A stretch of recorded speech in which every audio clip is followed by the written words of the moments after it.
Hey everyone, welcome back to another podcast of Crypto Bros. Today we're joined by my co-host CryptoKing and Classy Crypto. Welcome, guys. Thank you. How you doing, boys? We're chilling today in the cryptocurrency scene, the most hottest and greatest place in the world to be, joined by wavy hair man himself, Aesop's. How you doing? Thank you. I'm doing pretty good. You know, it's a good Monday. I had the workout this morning. Leg day was a little rough, but ready to get into some fun topics here. You know, it's kind of funny good. because I also did leg day too. And the only reason I did it was because YouTube went down for a bit. So I was like, fuck it, I'm going to do something. That's fair. That's fair. Yeah. All right. So some of the first things I want to talk to you guys about. First one, Terra Luna. Okay. I've been starting to look into it and taking it a little bit more seriously after seeing you both cover it quite a bit. And I think it's actually very interesting. And I want to get into what you guys think with some of the updates, the burn mechanics, and particularly something I find really interesting is the decentralized DAO elements that's actually working and getting stuff done. Why don't you start us off there, Classy, and talk a little bit about what you think generally, where you think it's going to go, some of the most important aspects, that kind of stuff. Yeah, I think Terra Luna Classic was definitely one of the outliers in 2022. I mean, people thought the second that thing crashed that it would have been gone, but it feels like the second Terra Luna crashed and became Terra Luna Classic, the community split up and said, hey, I want this thing to stick around and we're going to make it happen. So we got this little group called Terra Rebels going out there. And so when that happened, the whole community focus became about this burn. It became about making this decentralized verse. Remember that Terra Luna, famously known for being the most decentralized blockchain out there. Now, it isn't right now because of the splitting, but that is something obviously being worked on. In terms of where Terra Luna Classic is and where it's going to be, I think for a lot of people, it's definitely been something of, you know, exchanges are backing us. We're going to have things being built on it in the future. Voting is a lot easier to pass when people get to delegate specifically where they want to put their votes. And it's not like something where you put the delegation and then you're screwed over. There's no way you can take it out. You can redelegate however you want. And for most people, that's been the easiest way to run a DAO versus just going out there and every proposal that goes through, you have to pay some kind of gas fee to vote in there. I know a lot of tokens out there, especially for Ethereum, that struggle with that specifically in gas fees. So for Terra Luna, that's been a great way of solving that issue.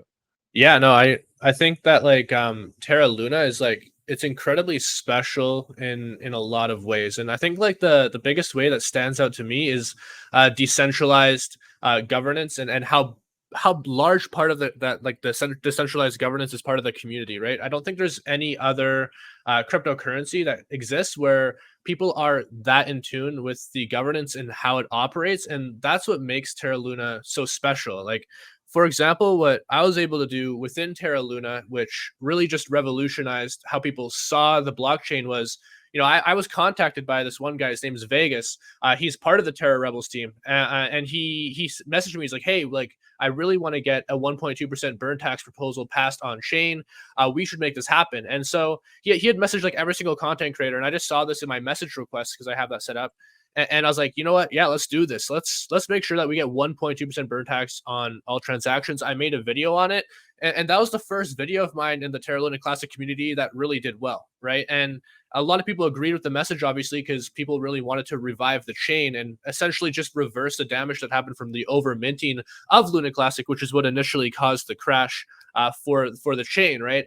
And so I did that, and then throughout time, like, we've developed this amazing community of people who are all like-minded and all have the same goal of wanting to restore Terra Luna Classic to its former glory. And that community aspect, I think, is what truly makes Terra Luna Classic special. It's not just the community, but it's also the fact that the community has the power. There is no cryptocurrency that is as decentralized as Terra Luna Classic and has a community of the same size. And that's why I'm like very, very bullish on the future of Terra Luna Classic. Because if we want to have a 1.2% burn proposal, put it up, we can have that on chain within a month. We want to have a 2.4% burn, we can do that. We want to disable staking, re-enable staking. We want to go ahead and add new features to the chain. These are all things that we can go ahead and do collectively. And ever since I got into cryptocurrency, that is exactly what I wanted personally. That's how I saw crypto operating. And Terra is the only mid-cap crypto of its size, with this size of community, that is capable of actually doing that. So it's amazing. It's honestly just incredible, and I'm so happy at what we've done and what we're going to continue to accomplish through the chain. Yeah, and that's a great point. And it's definitely something that's caught me off guard. Like once I saw the big collapse, I figured this is dead, it's over, everyone's going to abandon it.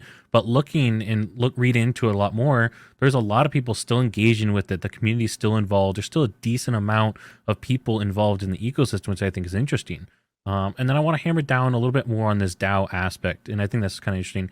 Could you guys explain for anyone who's not familiar what the Rebels do, the Terra Rebels do, and how they're different than a lot of other organizations, or I'm going to say organizations who try and do DAOs? Obviously, we have something like Sky Mavis or some of those other companies that say we're going to have a DAO, but we're going to essentially control what actually happens, and so there's guardrails in a sense. Can you describe how that's different? Yeah, I mean, that's just centralizing everything. Thing is, notorious for games specifically with Sky Mavis is the fact that they are a game and they need to have a majority of decisions made for themselves. It's always going to be like that. No matter what you end up doing with AXS, there's going to be that level of centralization on it. The difference is that Terra Luna is a blockchain, and blockchains obviously build things on top of them. So that decentralized aspect makes a lot of sense in giving the power to the people in the actual community. Because at the end of the day, I mean, if we think about some of the other projects that people thought would fail very quickly, something like maybe Dogecoin or Shiba Inu, those projects went out there with nothing. I mean, it was just a complete garbage rug, came out there with nothing. And then over time, the community kind of built up whatever was meant to be. We had that whole Shiba Inu Venezuela thing. We have a bunch of Bitcoin ATMs out there with Shiba Inu. I mean, I have one in a gas station a mile from me. So that all came from people in the community reaching out and making something from it. Now we're getting a Shibarium off of Satoshi Kusama. So the same thing applies to Terra Luna Classic in where we're expecting it to be.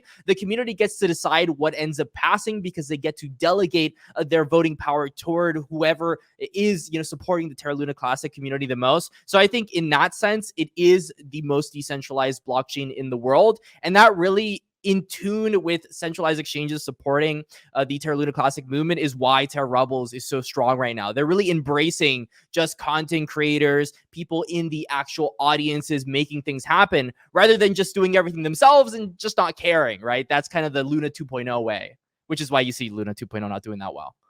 Yeah. Gotcha. Yeah. No matter who you really ask, like Luna 2.0 is just nobody really cares about it, right? Everyone cares about Luna Classic is because that's what people wanted to do well all along. And that's that's a true Phoenix is going to rise from the ashes. People like initially were like, oh yeah, Terra 2.0, this is the Phoenix. That's what Do Kwon was trying to sell everyone on, right? But that's not at all the case. Luna Classic is that because, that's what went down. That's how investors got screwed. It only makes sense to repair the damage in the whatever way we can to ensure that we're back to where we are. And yeah, I think like Terra Rebels is obviously like a very pivotal part of all of that. Like they have a lot of very experienced coders, programmers, and people on their team that are making it possible for us to go ahead and achieve this. But the most beautiful thing about Terra Rebels is pretty much everyone who was on that community was in Terra Rebels was chosen by the Terra Luna Classic community to like essentially represent them in different ways, right? Like a team member from Terra Rebels Vegas, he's the one who wrote the 1.2% burn tax, and the only reason that went through is because people were like, "Yes, we want this. We vote yes on this." Right? Yeah, it was close too. It was close, yeah, because there are certain validators that maybe thought it'd be better for them not to have that, right? But at the end of the day, like what the community needed the most was passed through, and that's why I'm so happy about what we got going here and who we have working with us, because pretty much everyone who is at the top of Terra Luna Classic in terms of representation is only there because it's not because they have a lot of money. It's not because they're some person with like certain privileges that other people don't have. It's because the community was like, you know what? I like what you represent. I like what you do. You represent us, please, because you do it the best, right? So that's where we are, and it's a beautiful thing. So at the end of the day, let's say something insane got proposed and passed for some reason. Let's say there was a malicious set of validators. I know we're going to talk about that in a second here as well, validator control. Sure. But let's say there's a malicious set of validators that pass something. Is there some control that someone could do to override that? Or how does that work? Or would that just happen and it's a too bad, too sad situation? Like, are there guardrails? Yeah, that's a fantastic question. I think both me and Classy actually very recently made a video on this very same subject. I actually just released mine today. And essentially what I was saying is that, yeah, I mean, when it comes to centralization of power, we want to make sure that we have a lot of different validators that are representing our needs, right? Not just 1, 2, or 3. Because right now, the current state of Luna Classic, because of the way that the staking works and how much voting power different validators have, we have like essentially the top 4 validators all have over like I think like 15% control. It's like 14 to 15% control of the vote, right? So that's a very substantial number. So obviously, like when I made my video today, I said, hey guys, I think that we should make sure that some of these smaller validators that maybe only have like 0.9, 0.5, or 1% of the voting power should have more people staking with them, so that we can really push that out there and make sure that the power is a little bit more evenly distributed. As long as they're aligned with our values and they pass the proposals that got us to where we are here today, there's no reason not to support these people, right? So that's a really important thing. And that just kind of speaks back to the power of community in these types of situations, because obviously every community is going to encounter problems, but as long as we have the right people in the right places that are identifying the problems and providing solutions to go ahead and proactively deal with them, then we're going to be great. We're going to be awesome in the future. And that's why that's so important, right? But yeah. Because I think, Classy, in your video, didn't you say it was 71% combined amongst the top 5? Yeah, I think that's a really good thing about the community too. It was actually 75% yesterday, and today it's 71%. So it's already gone down 4% since we've made that video. And I'm sure with CK's video, as well as a lot of other videos coming out, giving more exposure and how active people are in the governance, that this is going to definitely fix itself later. There's actually a website, I think it's called like Luna Classic Penguins, where you can actually track the amount staked. And you can see over time, as we continue to cover this kind of stuff, that this does have an effect in the pool, which you can't really say for most other DAOs out there. Yeah. And another really important thing to mention is only 3% of the Luna supply is staked right now. Only 3%, right? So yeah, there's a lot more to be staked. There's a lot more to be like delegated. And we're going to see how that plays out over time, right?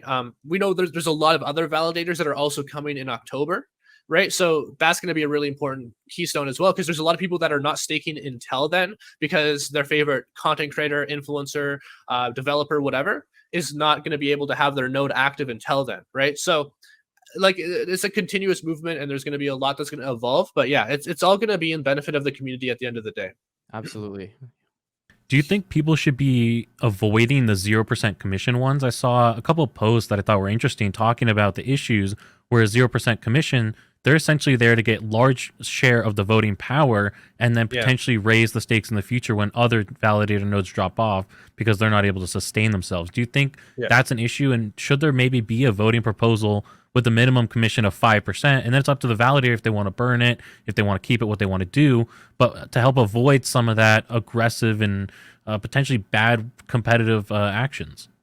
Yeah, that's a fantastic question. And I think like Loonsea DAO who mentioned this. They're actually one of the bigger validators, right? So they're top 3 right now.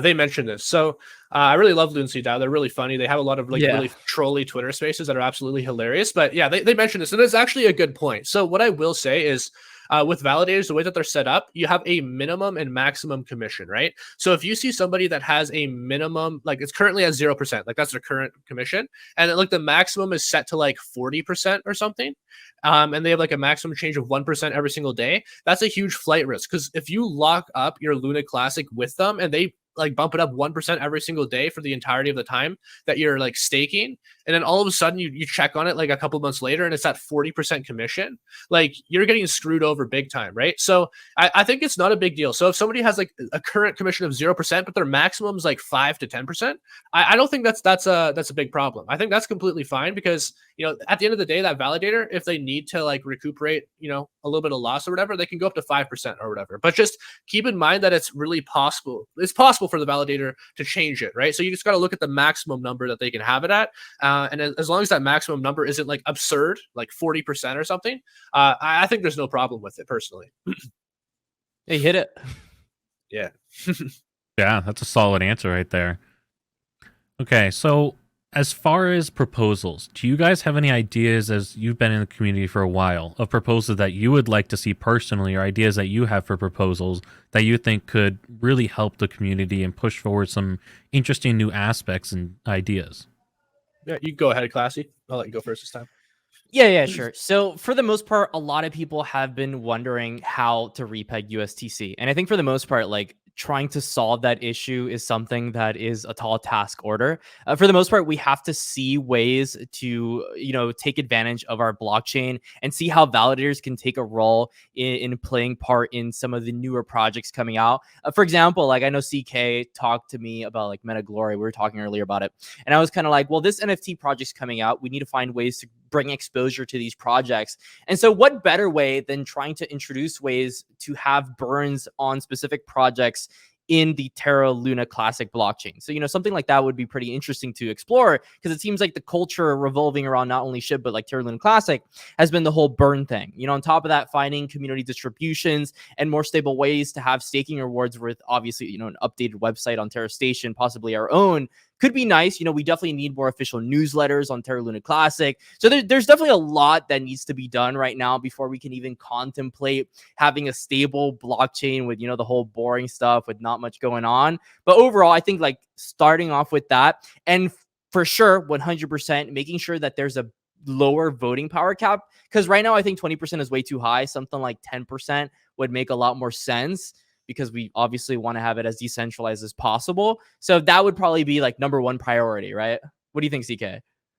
Yeah, there's some good points there. I'll give like my point of view on things that I think should be introduced, and then I'll address some of the things you said too, because I think you made a lot of good points. So, number one, I think like USTC is obviously, like, it used to be a really huge part of Terra Luna, and obviously that is essentially what caused the collapse. So I think like doing some kind of proposal to essentially try and get USDC back up to $1, but do it in a more sustainable way, I think would be a fantastic way to garner a lot of trust back into the blockchain. Because I think that's a big question that a lot of people have right now. It's like, okay, well, USDC died, went to zero, like why should I ever go back here? So I think like if we were able to like actually get like a $1 back to USDC and not have it like function in that same algorithmic way that it did before, which caused the collapse, I think that would be like an amazing set of proposals to push through that I think would help garner an amazing amount of trust to Terra Luna Classic.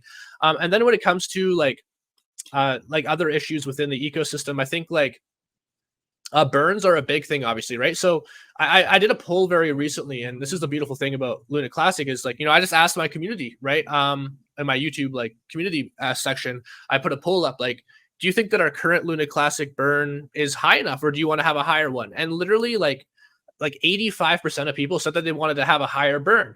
So that's something that we can go ahead and implement as well. Like we can put the burn to 2% or 2.4% on every single transaction, as long as it's not too high that it's scaring people off from selling. I think it's completely okay. And as long as the community is on board with it, I think that's an amazing thing. So I think those are like the two biggest things with me, like right now at this current moment. But I'm sure like as time goes on and the crypto space evolves, there's going to be so many things that are going to introduce themselves, and we'll go ahead and just implement them as need be. Yeah, I think that's definitely a good idea. I think you both have some interesting points. I mean, for myself, I've really only been researching this maybe 4 or 5 days, so it's relatively new for me. And a big thing for me was finding information is incredibly difficult, kind of like what was mentioned, of Right. like trying to find a great example. I probably spent an hour and a half trying to find how many tokens are being distributed daily as the staking rewards. Like, what is the token number or dollar value number? And it was so hard to find a solid answer. There were a lot of varying answers out there, and there was Right. no real central way to find a solid answer, because I was trying to figure out staking rewards over time as more people stake and doing some math on that. That was incredibly difficult. So I think that would be great, as well as potentially doing something with the stable coin, in a sense, trying to get that back up there. And an interesting idea popped up in my head, but what if it just got eliminated entirely? Like, do you think that would be super bad if instead people were given in value, the stablecoin they got rid of it in a sense, and then instead people were given that value in the Luna Classic token?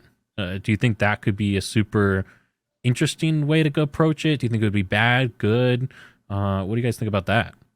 Yeah, it'd be an interesting option to explore for sure. I just know, like, from being very deeply involved with Luna Classic as it is right now, like a lot of people really want to see USTC like basically go back, Yeah. get restored. That's like a huge focal point for a lot of people. So I think that'll be a great thing to pull a vote on, see what people feel like doing. Right, you could put up a proposal for getting rid of it altogether, or you can put up a proposal for saying, should we try and restore it doing, so and so and so actions, right? Because I can contact the guys that are able to do that, and we can do something, right? So yeah, it really just depends on what the community wants. And honestly, my personal opinion is that the community is more favored towards restoring it from what I've seen, but I don't know for sure. It could honestly be either way. Yeah, pretty much every proposal pro USTC has passed. So for the most part, I 100% agree with that notion. Don't forget that the burn, the restoral of USTC, all of it is kind of geared toward restoring faith in the Luna Classic ecosystem. So for people, I mean, just like he said, if we get USTC back to $1, this thing is going to stick around for decades to come. So finding a way to do that, I think for the most part, it needs to grow a lot more. Our Terra Luna Classic community has to grow 10x. The community, the coin, everything just has to scale tremendously. So I definitely think we're probably at least a year off from that ever being a possibility, but it's definitely something you can work on. And I'm sure that as proposals pass, as we get those sets through and finding ways to distribute capital to STC, that can become a possibility. Absolutely. Yeah. Gotcha. So you guys don't necessarily view it as like baggage that you're carrying forward into the future in a sense? Because that would just be my thought behind the question I asked is like, I feel like a lot of people, and this is an outsider perspective, people might view it as that was the thing, kind of like was mentioned, that brought on the collapse or had a huge impact in the collapse. And so if you got rid of it entirely and reformed the whole tokenomics and community, or reform the whole tokenomics for the community, that people could maybe view that as a whole true new path forward, and leaving that in the past. But it definitely could come back instead. Yeah, there's both ways I think are viable options. So I think I think it's a great question, honestly, that you asked, and I don't fully know the answer, but I'll literally just do a YouTube poll. We'll get like 10,000 votes on it, or 5,000. Yeah, we'll votes figure it on out, right? We'll figure it out, right? Exactly. Yeah. So that's the beauty of it, right? It's truly community run, right? So yeah, we'll figure it out. We'll see what people want to do. Yeah. And I think that's a great point is like you can just throw up the polls and you can ask the questions and figure out what people want. And because you have the decentralized voting, that could then actually happen instead of just talking, which I think is amazing. Is action can follow the words, which is something you just 100%. don't see a lot. So I think that's definitely an awesome feature. All right. So shifting gears a little bit, for you guys, are there some top projects that you're looking at right now in this general crypto or DeFi space potentially? What are your guys, let's say, top 3 that you're looking at? Sure, you can go first, Classy, if you want to. Yeah, so I was literally talking to CK right before this, and I was pretty much telling him that in terms of top projects in the bear market, I had gotten into this whole Doge chain thing, right? It was Doge chain, it was an unofficial chain, and that one went completely parabolic. I don't think I'm necessarily bullish on one token. Now, if I had to choose one, I'd probably choose something like Bone Shiba Swap, only because it's going to end up being in Shibarium, the blockchain, and I still think that we're going to have that euphoria run in these BNB just scam coins. I think that's going to happen again, and there's going to be a lot of opportunity out there. So, I mean, that's where I've made a majority of my capital, and I do think that we're for sure going to have that again in not only Ethereum Classic, but in Shibarium in general. So if I had to choose the best tokens on there, it would probably more than likely be there. If you wanted boring coins like boomer coins, I'd probably choose something like either Ethereum or Link or something like Matic. You know, they got Polygon Studios and that kind of stuff. If you had to ask me that question, go for it, CK. Cool. So, yeah, I think like definitely my number one priority and focus is Luna Classic. Like that is where I see Luna Classic being something that is gonna not just revolutionize like cryptocurrency, but it provides this level of governance that is just not seen anywhere else before. And it's truly community run. Like I say that all the time, but it's so true. Like there's nothing like it. There's nothing like Luna Classic in the way that it is. So like for that reason, I've been putting like most of my focus on Luna Classic, but I also have been focusing a lot on Shiba Inu because of their layer 2 solution, Shibarium that's coming around, and all the opportunities that are going to lie on there. And the reason why I'm so bullish on Shibarium is because it's going to allow a lot of developers and applications to come onto their chain. And Shiba Inu already has certain elements of governance. It might not be quite as much as Luna Classic, but when Shibarium is a thing, there's going to be a lot more that we can do there too. And that's why I'm so bullish on Shiba Inu is we can introduce burns on Shiba Inu with Shibarium coming along, as long as we get enough people on board to implement something like that. So I think Shiba Inu is also going to be amazing with like their Shiba Inu and then their Bone and their Treat tokens, which are going to power that, I guess, layer 2 blockchain. And then outside of that, I'd say like my third one that I'm focusing on is Aleph Zero. Or Alpha Zero, some call it. And this is directed eclectic graph. It's it's seen as essentially a potential replacement for traditional blockchain technology because it operates more securely and it's actually able to operate also faster. It's able to process more transactions at a lower rate of price points. Basically, it's better than Solana even, which is like the current best blockchain in terms of throughput, right? So I put a lot of money into Aleph Zero earlier on in the year, and I'm already up more than 2x on it. And it has such a low market cap even now. I very strongly believe that it could be a top 10 crypto one day. Literally has like Solana founders backing it, founders on other like amazing blue chip projects backing it as well. And the team that's actually building on it, the engineers and the people building the blockchain are absolutely like incredible. And I hear nobody talking about it. So I'll say those three are definitely my top three: Luna Classic, Shiba Inu, Aleph Zero. They're all worth looking into for their own reasons, and they all have something special happening. Gotcha. Okay, well, I hear Shiba Inu mentioned it a lot, so let's talk about that a little bit. Show me on that, because I have not looked into it barely at all. I know there was that game that came out a little while ago, or started the beta over in, what was that, Vietnam? Yeah. But otherwise, Right. I really have not heard too. Well, I've heard stuff about it, but I've heard a lot of hype. So show me on why I should get into that. Yeah, I mean, Shiba Inu has a lot going on right now, right? So, I mean, there's Shiba Eternity, which is what you're talking about, that little playtest that's going on in Vietnam. It's a little like card game, right? That's being played. That's going to generate some hype. I think Shiba Eternity is not necessarily going to drive like billions of dollars to the blockchain, which some people might have you believe. You'd be surprised. It will drive a lot of attention, and that's the biggest thing. A lot of Yeah. people are going to know about Shiba Inu through Shiba Eternity. It's going to be listed on Google App Store, Apple App Store, a bunch of other stuff, right? It's a big deal in that sense. That's going to drive a lot of attention. But the biggest thing with Shiba Inu that's happening right now is Shibarium, like undoubtedly. And that's something that's supposed to happen this year. And it's a layer 2 blockchain, very similar to Matic, right? You know how Matic is on top of Ethereum. Developers are able to build onto Matic so that they can have less transaction fees, but still be attached to Ethereum in a way. Right? It's the same kind of idea with Shibarium. And if you look at the current market capitalization of Shiba Inu and you compare it to Matic, Shiba Inu is already bigger than Matic, but then it's going to have this layer 2 added on top of that. I think because it's already a pretty amazing like transactional currency and just the way that it's set up. When you add Shibarium, on top of that, it's going to really drive, I believe, like a lot more traffic. I think it has the potential of just 2xing off of that alone. And then when you also factor in that you can also get like amazing burns on the chain, there's going to be a lot more customization and developers and applications also building now that we have Shibarium there.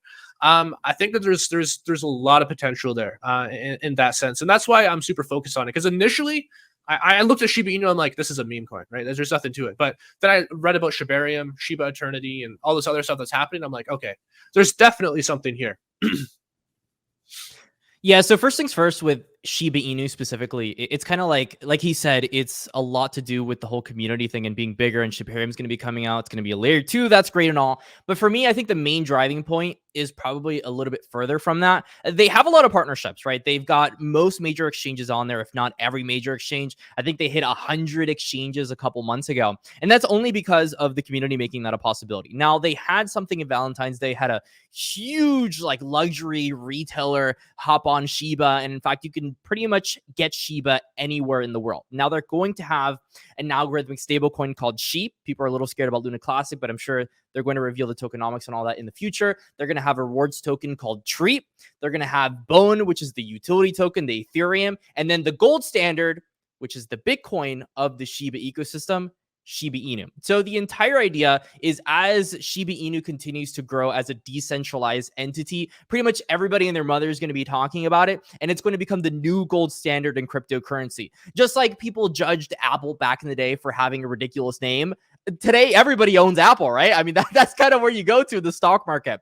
So I expect something very similar to happen in Shiba Inu as well as Terra Luna Classic. I just feel like at some point when the communities band together, I had a very good point. And by the way, big shout out to Icy if he's listening to this, because we talked about this metaverse called Decentraland. And by the way, Shiba's making a metaverse too. They have God knows how many things.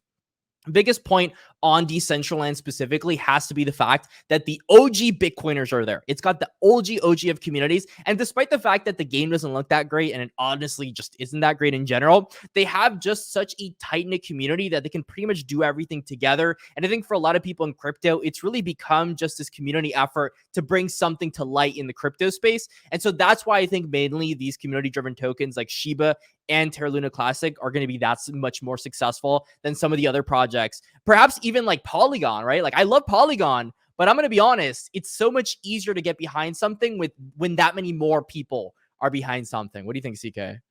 Yeah, absolutely. And I think that's the big competitive advantage that Shiba Inu has over Polygon right now is they're already bigger and they don't even really have any utility right now. Just imagine if they add utility on top of that, right? Like, right? They already have, as long as like the layer 2 goes as planned and it does everything that they're saying it is going to do, which, you know, I very much believe that they're going to do because they hired the right people for the job. Yeah, I don't think there's going to be any competition, right? I mean, we saw Ethereum dominating the crypto space for the longest time, even though there were plenty of better technologies already out there, mainly because it already had that large community adoption. And I don't think it's effect, right? Exactly. So network effect is the word of mouth. I mean, like Ethereum's a household name, right? Well, Cardano, like people don't know what Cardano people laugh is. at it. Exactly, right? So, and that's the thing. Like, okay, you can say technically Cardano's better, whatever. Maybe not really, whatever. But you know, it's just one of those things where Shiba Inu, I believe, is going to have that same kind of effect. They already have the network, right? And they already have the community. So that's huge. That's the biggest battle. That's the biggest thing. That's definitely an interesting point. I guess a question for you guys then: if you were to compare Terra Luna Classic to Shiba Inu, which one first has the biggest community, and which one second has the most loyal community? Good question. Well, biggest community hands down Shiba Inu. Like they're definitely bigger. But loyal, that's a good question.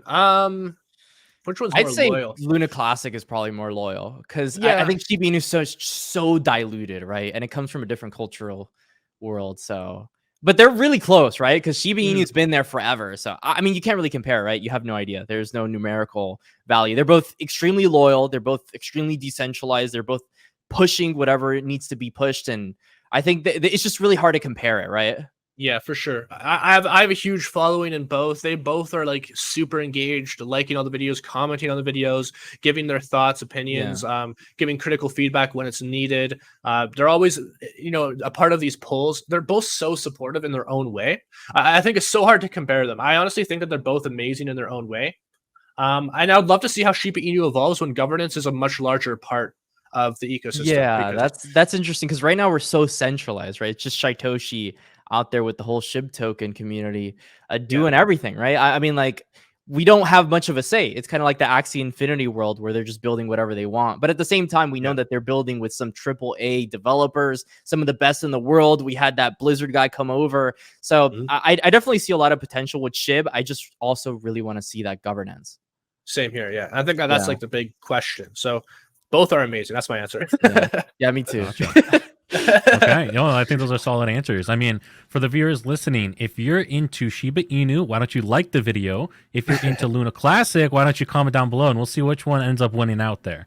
So engagement farm. I'm interested. I like it. I like it. Yeah, exactly. We got to engagement farm a little bit here. Don't forget to like and subscribe. Yeah, like and subscribe. To hit the bell notification, all that fun stuff. So. All right, so let's shift gears to play to earn a little bit. I believe, and correct me if I'm wrong, do all of us here have Miria nodes? Yeah, I mean, you have some too. Yeah, we all do. Yeah. Okay, so we all have Miria nodes. Okay, what about Gala Games? Do either of you have Gala nodes? No, I didn't. No. I was too late on that train, honestly. But yeah, it got a little expensive. Yeah.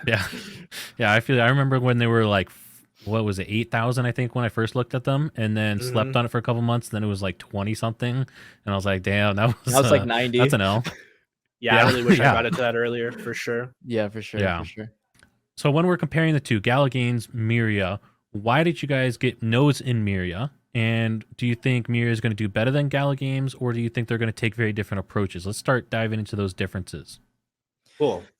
Yeah, this is a pretty interesting one because I feel like Miria really hasn't positioned itself as the safest blockchain out there. I do think that kind of like how people say Axie Infinity has, we're the leading blockchain out there with Ronin. You should definitely come to us. It's obviously a different situation, but I do think that Galachain, when that ends up coming out, is going to have that much more of an advantage over Miria. Now, what I do think is that Miria being so early definitely has the potential to be something, and you can never count that out. There's always going to be a bunch of different alternatives. So I definitely think both are going to be performing well. I mean, I can't really choose one. And for the most part, that's why I ended up getting a Miria node. We still have a lot of questions regarding their games in specifics. A lot of them haven't come out yet, and people still have their concerns on that. So until that really comes out and we get to play alpha tests, I think for a lot of people, we'll get more confidence in seeing if this ends up being an actual Gala Games competitor. But as it really stands, it's just pretty much an alternative to Gala Games in an already dominant sphere, right? So play to earn being as small as it is now,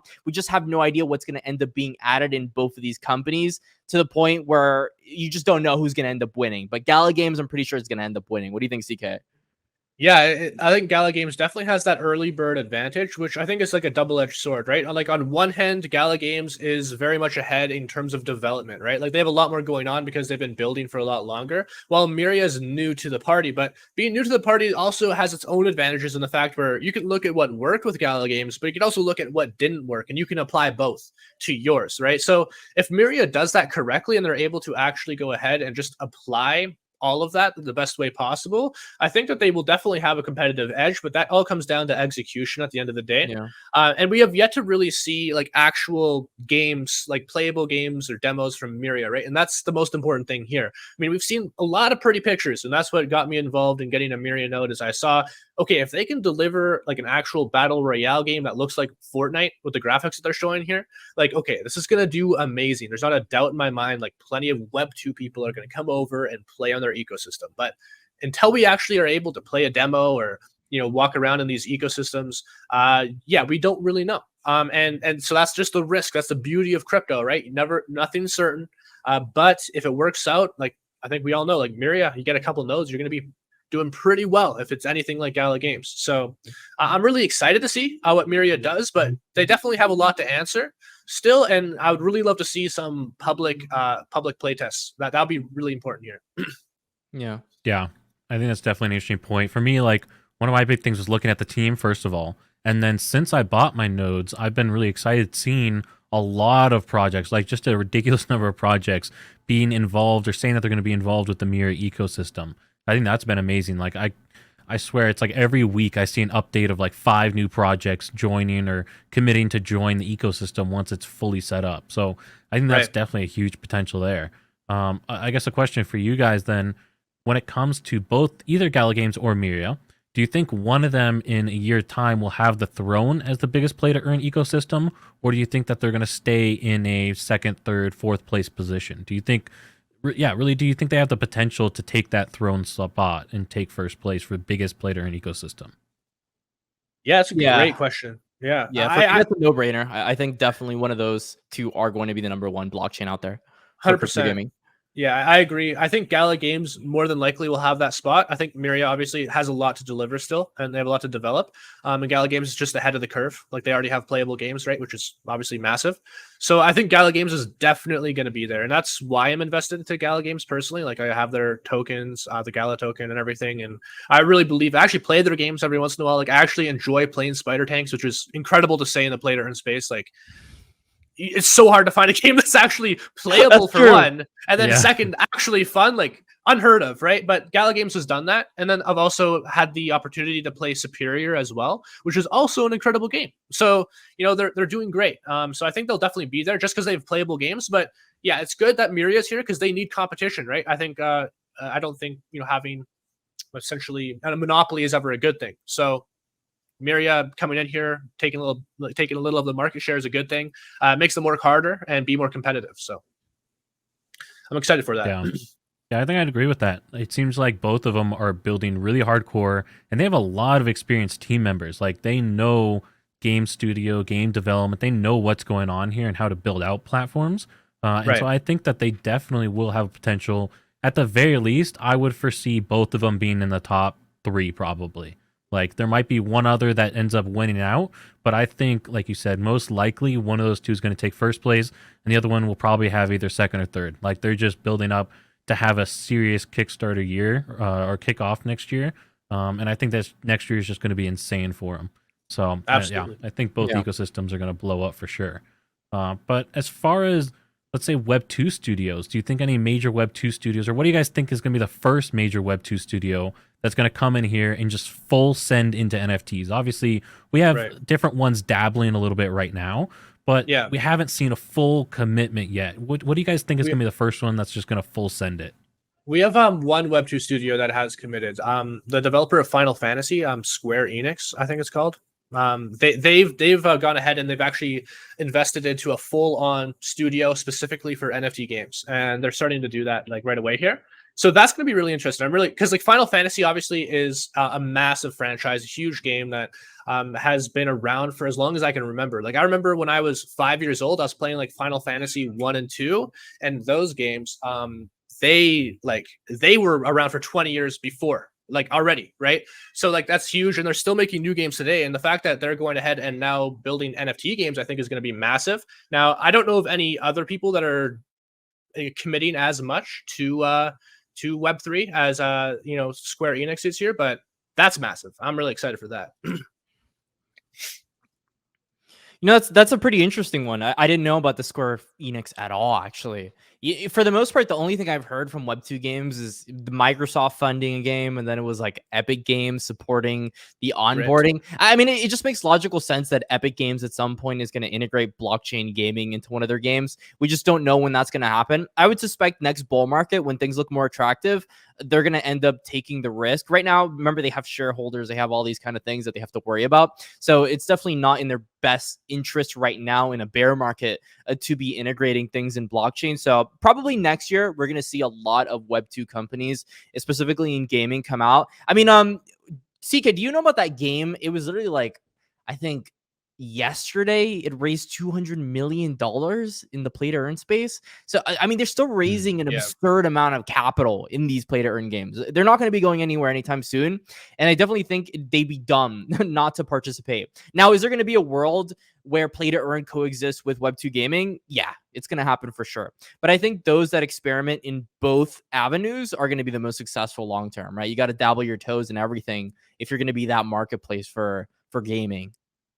For sure. Yeah, definitely. I mean, do you guys think, as far as some of those bigger studios, the EA, the Ubisoft, the Epic Games, do you think they're going to come out and start with one game and kind of dabble that way? Do you think they're going to go a game as half NFTs, half traditional? How do you think they're going to really get into it more seriously? Yeah, so like what we see right now with Epic Games, for example, is they're partnering with Gala Games for like Grit, right? Like that's something that it's kind of like a joint venture between the two.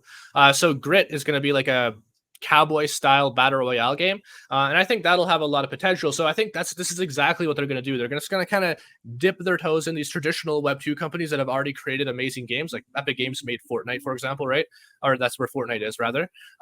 So they're going to go ahead and dabble their toes, see how the consumers feel about it, feel out the market, because that's what they have to do as a traditional organization. And if it really takes off and it does incredibly well, then I imagine that they're going to invest a lot more resources into it themselves, because they see, okay, there's a market here that is really interested in this, and they're going to play this game and they're going to play it consistently. But there's a lot of questions around that right now for a lot of Web2 organizations, because some have tried to go ahead and release like NFT collections, and they just got eaten alive by the traditional Web2 gamers who are like, we don't want this. This is not what we want. So tell those Web2 ecosystem, those gamers, they realize that all the benefits to having NFTs.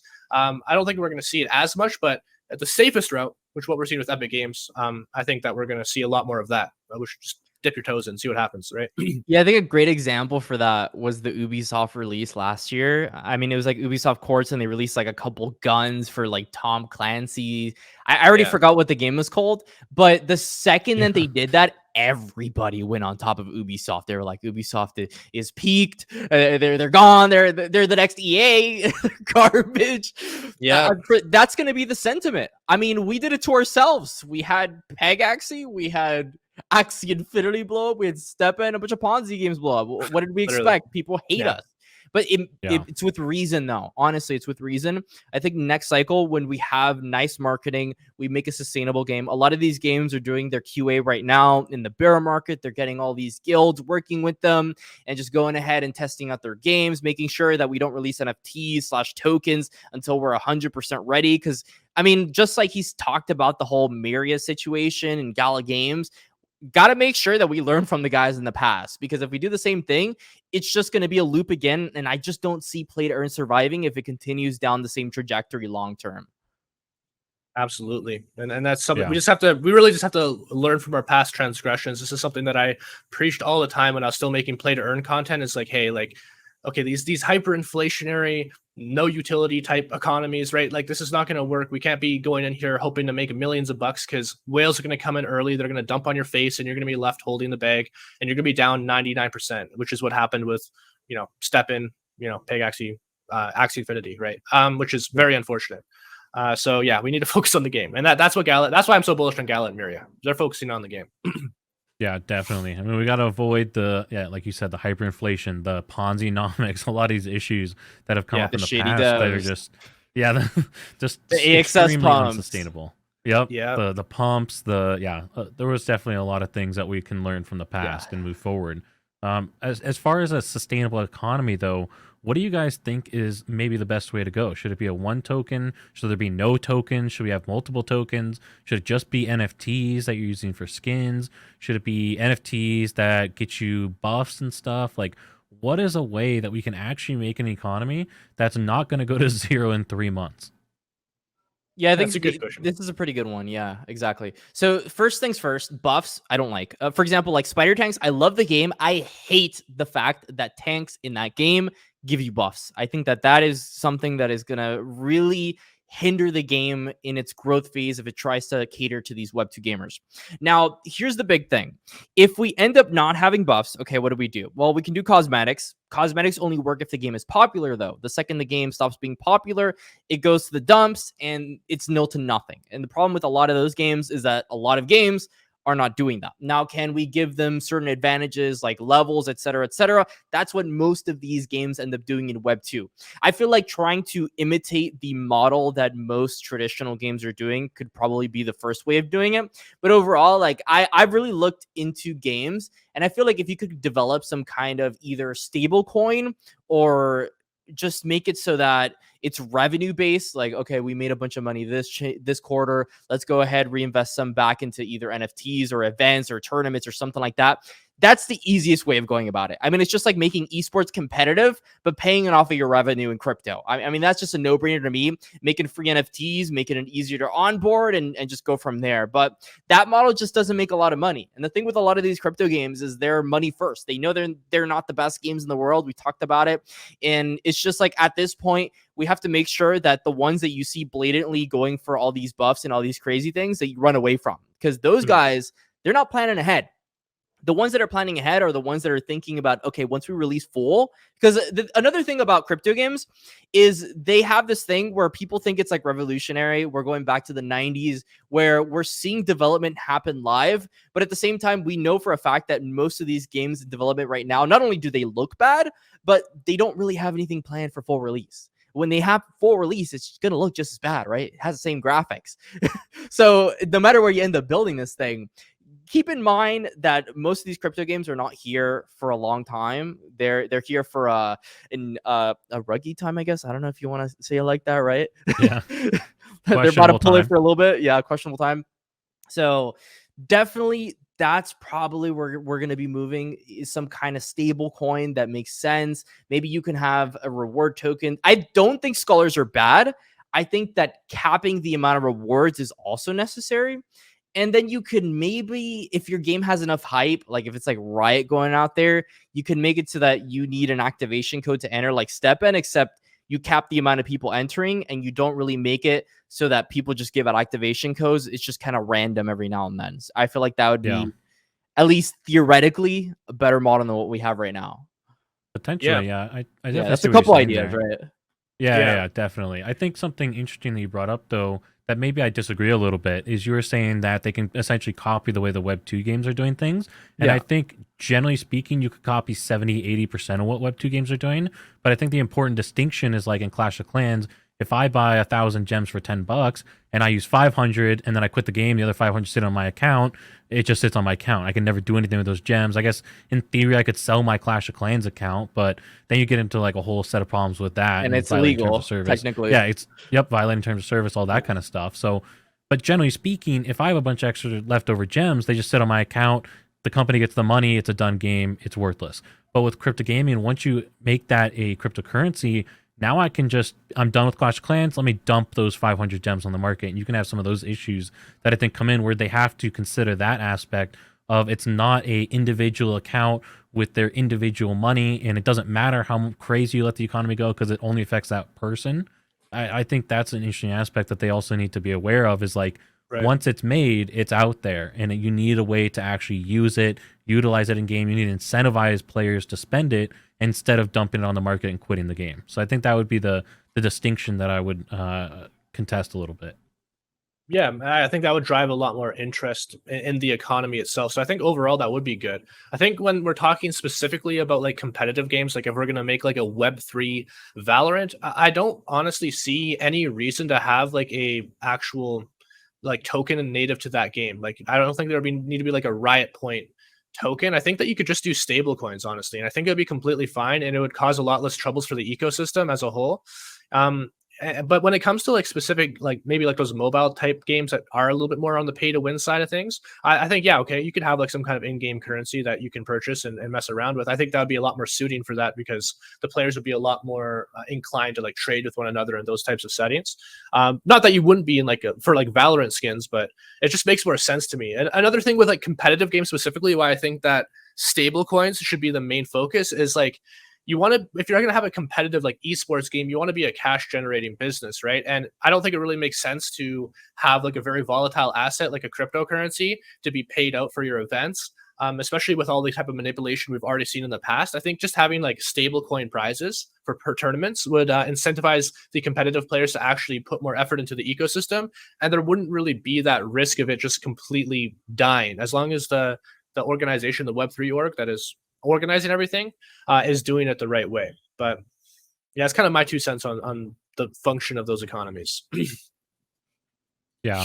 Do you guys think single player games could make sense with blockchain? And I asked that because obviously a lot of conversation is focused around competitive games, online games, MMOs, all kinds of different games that you play with other people. And I was Right. thinking about this weekend. I think you could have a single player game where you're not selling NFTs or anything like that. It's a normal single player game where you're going to earn your rewards. You're going to earn, let's say it's a zombie killer single player game. You're going to earn your different weapons. Maybe you get some different skins from playing the game. And so it's not being sold to you. It's a similar experience from the player perspective.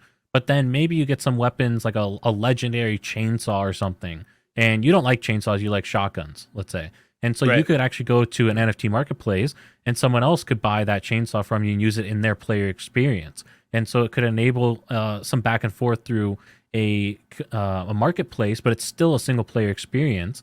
And so you're not really having to worry about some of the elements that you have to worry about in a competitive game, where you could actually have some of those potentially in a quote pay to win situation. Where I want that legendary flaming awesome looking chainsaw, I could just drop $5 for it. Then essentially the studio would get a little bit of extra revenue, and then the players would be able to get some money back from what they spent in the game by reselling the skins and stuff. What do you guys think about that?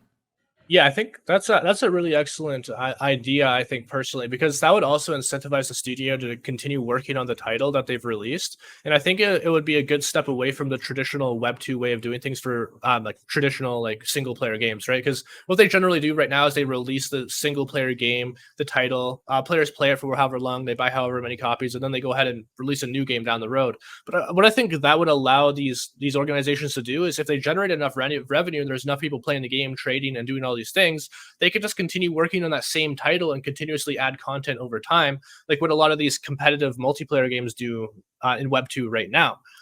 So I think it would actually be like a huge advantage to them, honestly, if they did do that. And I think that's an excellent way of kind of solving that traditional Web 2 problem. Yeah, I'm a bit of a contrarian here. I think the exact opposite. I think it's a terrible idea because for the most part, the only reason people play these single player games is for the immersive experience. I mean, there's no real competition here other than competing in a single player game where there's no one else aiding you in your journey. It's just you going out there in your own world, hopping on there. If you end up buying NFTs, for example, like if you play Elden Ring and you buy this godlike sword, chainsaw, whatever, and you kill a boss, it just kills the experience. I mean, I feel like it's completely useless. But I guess like as an optional tool, sure. I just don't see a world in which pay to win exists in single player games as of now.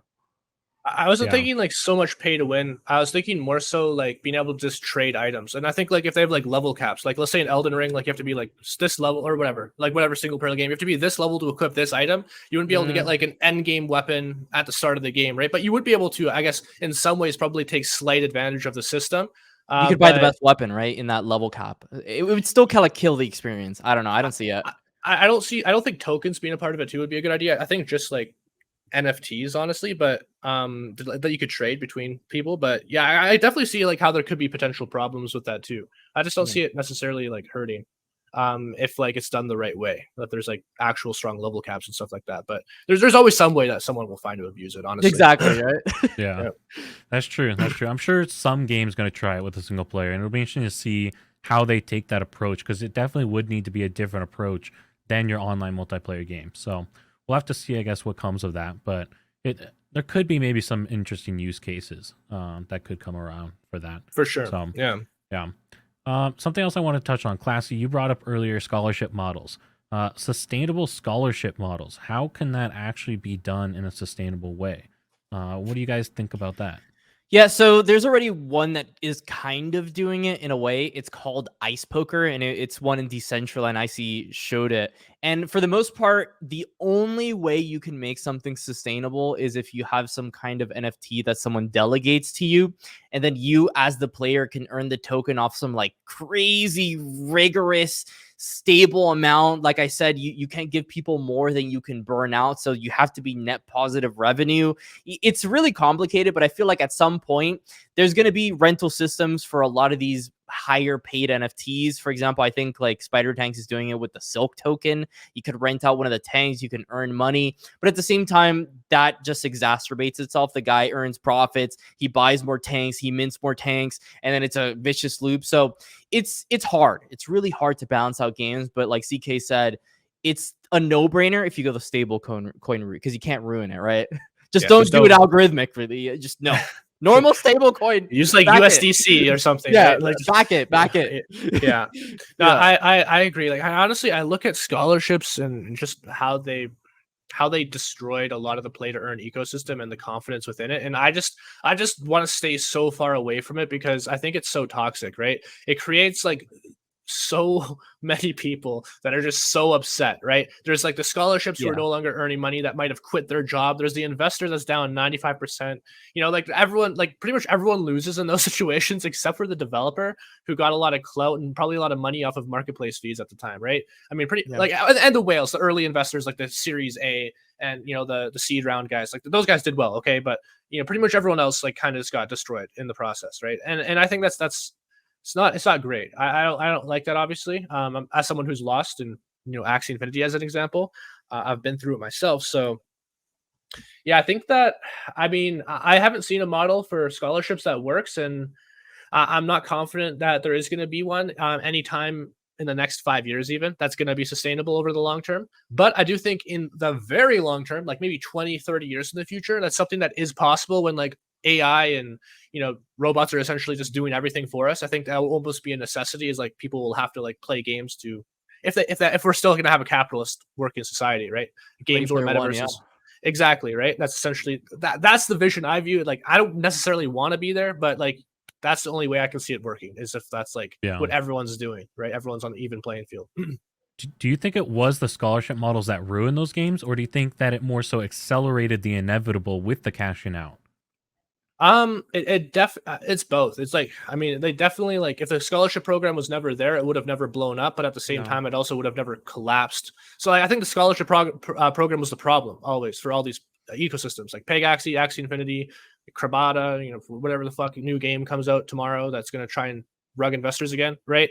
All of them, Yeah. like the scholarship program was the problem, right? With them, Axie Infinity would have never been a game that 90% of people would have played if there was no scholarship program in it, and they saw like, oh, I can extract more from this ecosystem, I can pad my bags, maybe this will have 100 million people playing it. Like we were so stupid, right? But yeah, yeah, it's just one of those things where I don't see it working. Yeah, double-edged sword essentially is what you're saying. Yeah, I mean, it was good when people didn't understand it, right? Because like, okay, they don't understand Yeah. the ramifications of what happens when it fucking all comes crumbling down on your face, which happened Yeah. to pretty much all of us here to a different extent, right? So yeah. Yeah. It's just the way it be. Yep. Yeah, I think something I find interesting as a potential route for scholarship model is essentially developers using it as a user acquisition strategy. So this is something that Million on Mars does is with Million on Mars, and I'll show Million on Mars because I love Million on Mars. But Million on Mars, the way it works is, let's say, Classy, you want to play Million on Mars as a city builder type game. I'm going to buy you an NFT pass for $10. You're going to get roughly, there's a rarity distribution. So you could get commons, you could get legendaries, but on average, you're probably going to get $15 worth of NFTs at the end of the day. It's kind of how it's working out right now with the rarity distribution. And so you're going to get some NFTs to start off and start building your city. You're going to start building your city. If you play for 30 days, they view you now as a valuable customer. And so what they do is now they go back to me and they say, hey, thank you, ASOS, for bringing Classy in. Here's $15 worth of NFTs/tokens. You can kind of pick what you want to do. There's a reward section where you can pick what rewards you want to get. But here's $15 worth of value essentially for bringing Classy into our ecosystem. He played for 30 days, so we think that he's going to be a valuable customer. And that's the way that they're approaching it. So it's not a infinite revenue source for me. It's more I'm bringing them users and they're rewarding me for bringing in those users. And then I take on a risk of if Classy only plays 5 days because he's like, screw this, I want to go play Fortnite. I'm not playing this stupid city builder game. Then now I'm out of $10. And so it's an interesting balance and dynamic that I think has some potential. And there's an issue with that aspect of I'm out of $10, and that happens a lot. And that's an issue people are running into, especially when they're trying to recruit people who used to previously be scholars. And that has to get worked on a little bit. But I think it's an interesting idea to approach a scholarship model as more of a user acquisition strategy. What do you guys think about that? I see your facial expressions, Classy. I'll be real quick, and then you can go. Okay. So I think like it's obviously very similar to like a traditional pyramid scheme, right? In the way that it operates, it's very similar, right? You can't deny that. Like you're essentially like, I'm gonna acquire. They play a month, $15. Yeah. You know what I'm saying? It's very similar, and I don't see a very big difference. I think, okay, maybe NFTs make sense. That's the part that I do like about it, but I think if there's like a token attached to it, I think there's a lot of potential danger there, and it could be perceived the wrong way, similarly to like Axie Infinity and Pig Axie. But it is different, but I just think like, I don't know. I'm personally, I'm not sold on the idea. I want to kind of avoid those types of economies, even if they can be even interpreted the wrong way, because we need to focus like 120% on the actual game. I think like, I don't think like if like, okay, A Million on Mars is like an amazing game and they have some kind of referral program, great. But like, I think the game should be the number one focus. It shouldn't be like let's get you in on these NFTs and You get should be you using code Classy. That's what you should be doing. yeah. What do you think, Classy? Yeah, it's a bit of like a pyramid structure. Obviously, like you can lose money for people not entering, but at some point, if there's actual demand for people wanting to play Million on Mars, I mean, why would you need that kind of program, right? I mean, it's just incentivizing people to just recruit people, which is exactly what something like Amoy would tell you. So Right. yeah, I'm a little hesitant. I mean, I recruit Classy. He recruits CryptoKing and Bryson, and then Bryson recruits the Loot Squad. I mean, it's a triangle structure for sure. Let's go. But, Yeah. Definitely a fair point there. Definitely some fair criticism. So for you guys, what are the types of games you are looking forward to the most in the next couple of years with blockchains? Is it shooters, city builders, card games? What's your personal go-to? Do you want Fortnite? Like, what do you guys want here? Battle Royales? Yeah, I think Next League of Legends. Yeah, absolutely. I think like MOBAs are awesome, like League of Legends type games. I'll be super all over that. And then also strategic shooters. Like I play Valorant a decent amount. I like that game quite a bit. But I think the three biggest genres are going to be strategic shooters, it's going to be battle royale games, and it's going to be MOBAs. Those are that's like the holy trinity of like what we should be getting here, because those are going to drive like the most amount of new player adoption. And I think like if we get like a League of Legends on the blockchain, and it has like tournaments that every single player can participate in with like stable coin prizes that are quite literally just sent to your wallet right after you go ahead and participate in the event. That's something that you can't traditionally do right now in Web 2 because of all of the barriers to entry that you'd see for reward distribution like that. It's a lot more difficult to do that, but that'd be like something you can almost instantaneously set up, assuming that you have the game. So I think that would drive like a lot of players to want to like play with that ecosystem a lot more, because like, oh, I can participate. It's a revenue generating business. It's a really fun game all at the same time. And I think that like that kind of trifecta of features is going to drive mass player adoption. But we have yet to see a AAA level game in Web3 that can do that. I think the closest thing we have is probably Alluvia, which isn't live yet, but I think will drive a decent amount of people for people that like those strategic, live chess type games, which are a pretty popular genre, like Teamfight Tactics is. So yeah, I mean that's my point of view. Yeah, I'm gonna have thousands of dollars worth of League of Legends skins at this point, so it'd be really nice to sell them back. And on Yeah. top of that, for the thousands of hours I've poured into Arcade and other MMORPGs, it would be really nice to sell some of the assets back for real money. Now, did I do that? Maybe, but it wasn't legal. So I would definitely like it to be legalized in some way. I've got a question for ASOBs now. Okay, we're gonna turn this on ASOBs here. So, Uh-oh. what do you think about regulation in a lot of these tokens coming out for crypto gaming? How is that going to end up working in the future? Because I feel like most of these are going to end up being in some way considered some kind of security. They're expecting the game to get revenue in some way and increase in token price. How is that going to end up working? Oh man, that's a can of worms right there for sure. I think a lot of people are going to be caught very off guard by regulation once that comes out, because the U.S. SEC, they don't play around with that stuff when it comes to securities, and a lot of these governance tokens, particularly, would definitely be defined by securities based on the Howey test, which is what they use to determine what's a security. And people are caught off guard with a thing like Coinbase, for example, with that insider trading case that went down. As part of that, Coinbase determined, I believe it was 10 different cryptocurrencies that were being traded in that system were securities. And it was really simple. It's basically that you're investing into a common enterprise, that you're going to make money based off the work of others and a couple other factors. But just those two alone end up making it basically the vast majority of governance tokens, where now I own a share in the treasury for this thing. And as the developers build out the game, the treasury balance is going to build up from these marketplace fees, stuff like that. And I'm entitled to my share of the treasury. That's essentially, you're investing into this company. You're going to get revenue from the company's work and all those kind of things. And that's a huge issue that I see going forward, where governance is going to be very difficult to try and manage and work your way around some of that, especially when there is a treasury balance and some concrete value that's being given back, where you have those voting rights, all of those aspects. So I think that's something that's going to catch people off guard hardcore. And it's definitely going to get restricted in a lot of US and European countries, because a lot of those securities laws are very similar. And a lot of these companies, yeah, it's just not going to be good for them. Anything that resembles Ponzi schemes, all that kind of stuff is going to run into trouble. It's going to be pretty rough. And I don't think that's really going to come for maybe 2 to 3 years. But when it does come, I think it's going to hit pretty hard. Yeah, I agree. It's going to be all at once, right? Because once they have the power to go ahead and start regulating, they're going to be full force, full scope, thousands of employees going. Didn't they hire a bunch of employees the other day?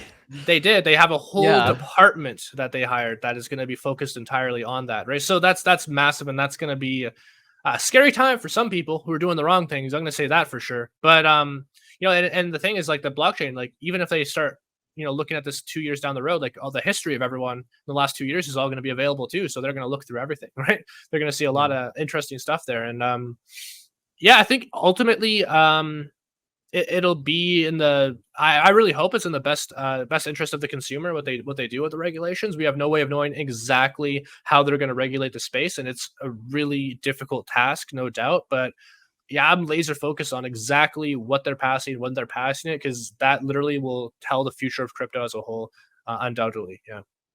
Yeah.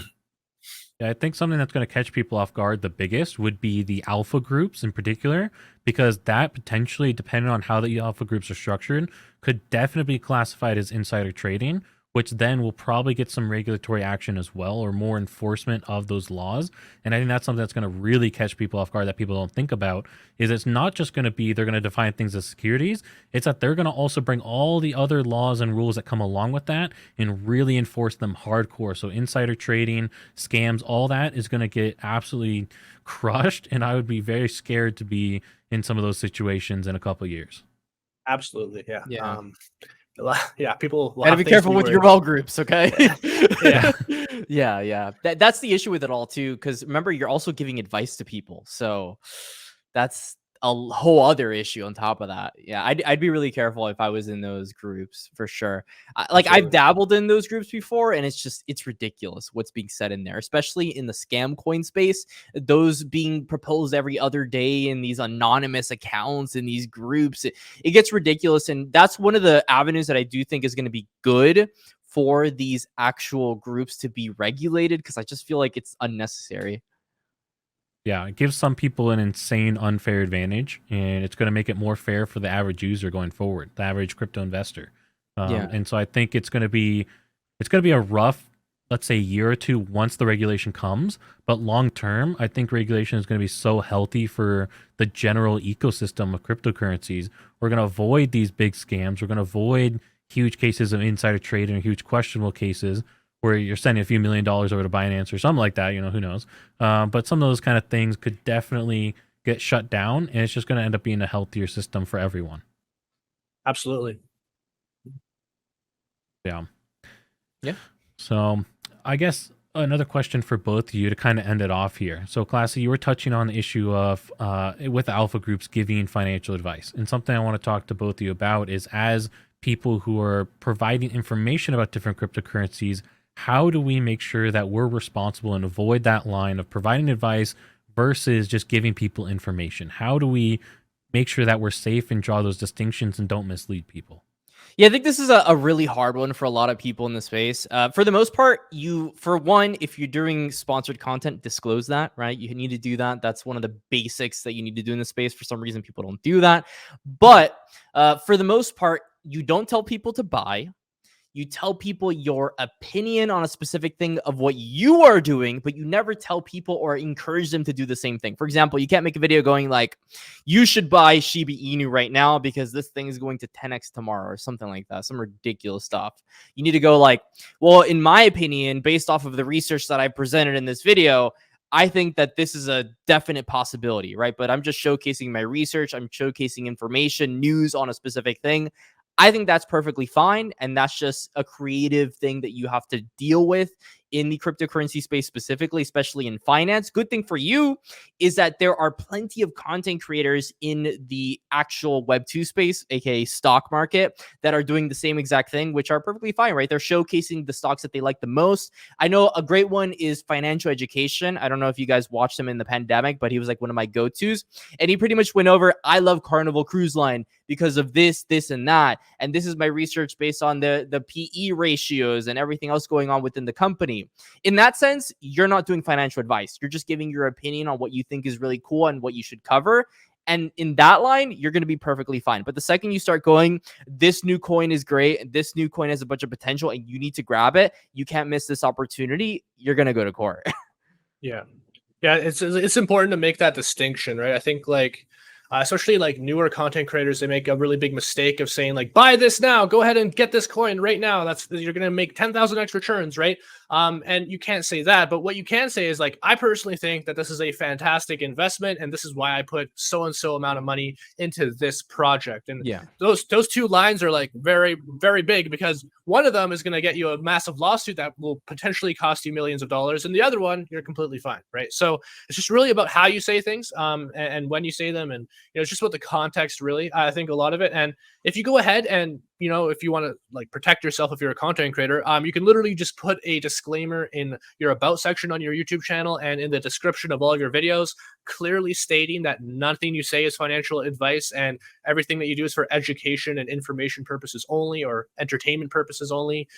You'll be safe in that event. And that's what you'll notice a lot of these larger creators will do, is because obviously they have a lot more eyes on them, right? And when they're going ahead and talking about their favorite investments, they want there to be no confusion, right? So putting that in your description is a good way of doing that. And also just being careful with how you're talking about investments too is very important. I mean, I make sure to say, especially during live streams, nothing I say is financial advice. I like to make that very clear. And then I just give my personal opinion, right? And that's, everyone knows very clearly, this is my opinion. And I just provide information to people. And then they can either consult their own financial advisor, or they can go ahead and make their own decision as an adult. That's their choice at the end of the day. And everyone's happy. I don't have anyone coming after me and being like, Crypto King, you lost me $10 million or $10,000 or whatever it might be. People are just like, hey man, I love your videos. You provide me with so much information. I really appreciate that. And That's where it should be, I think, for content creators. Yeah, I think that's definitely a great point of making sure that you draw that line and be very careful not to cross it. Yeah. And like you said, a lot of the new ones they'll say 10,000x this week, buy now, stuff like that, and that's Yeah. definitely something to avoid for sure and be careful about. And Yeah. something else that was brought up is sponsorships, disclosing that. That's actually, at least in the U.S., you are legally required to disclose your sponsorship. So I think Yeah. that's another thing that even just You should be doing even it if anyway. wasn't legally, Yeah, even if it- it wasn't it- legally required, it's something you should do to make sure everyone knows. It's required to do on YouTube as a platform. So like if you're anywhere in the world, it doesn't matter. Even if it's legal for you to technically do that, you have to do it if you're doing it on YouTube, right? So, and that's one thing that I think me and UA subs went after some people before for, is they weren't really disclosing some things. So we kind of said, really hey, pushed for that. Yeah. like you got to disclose that if you're getting paid or you're partnered in any way. That's not cool, right? Make sure that you're saying something about it, right? And yeah, I mean, obviously there's so much that can go wrong with that. Like, you don't say that you're partnered with something, it rug pulls and you make a lot of money off of it. Yeah. Like, you look like a really bad person in that Yeah, situation. there's right? a very specific person that did that Yeah, there's many Very times recently. actually. very recently. Yeah. Yeah. I know I talked to, like, there's this one person that I used to be like, not like acquainted with. I just knew them on Twitter, and they had like an NFT collection that they would release, and they'd have new NFTs that would come out every once in a while. And then one day their Twitter was just completely deleted, 100% gone. I'm like, what happened? Right? This person just like had rugged a bunch of people on these projects, and it's just like, God, you just can't. You don't even know who you can trust nowadays. It's absolutely insane. Yeah. Well, you can trust Classy and you can trust CryptoKing. So those are Don't the trust people to be either of looking us. Do your own research. to. Oh yeah, trust them. That's what you but should do your do. own research. Yeah. Yeah, Trust them to trust do but degen confirm. stuff. Don't Yeah, trust trust but anyone in this confirm. space. Yeah. Trust Yeah. but confirm. Okay. Absolutely. Okay. Well, I appreciate both of you coming on and being here today. I think we had some great discussions, and I'll definitely be following up with both of you, picking your brains a little bit more. So appreciate it. Yeah, it My was pleasure. fun. Thanks for coming on, Mr. Classy. And Thank to you. the next one, stay safe, stay crypto, and don't forget to be a king. Yeah. All right. All right, boys.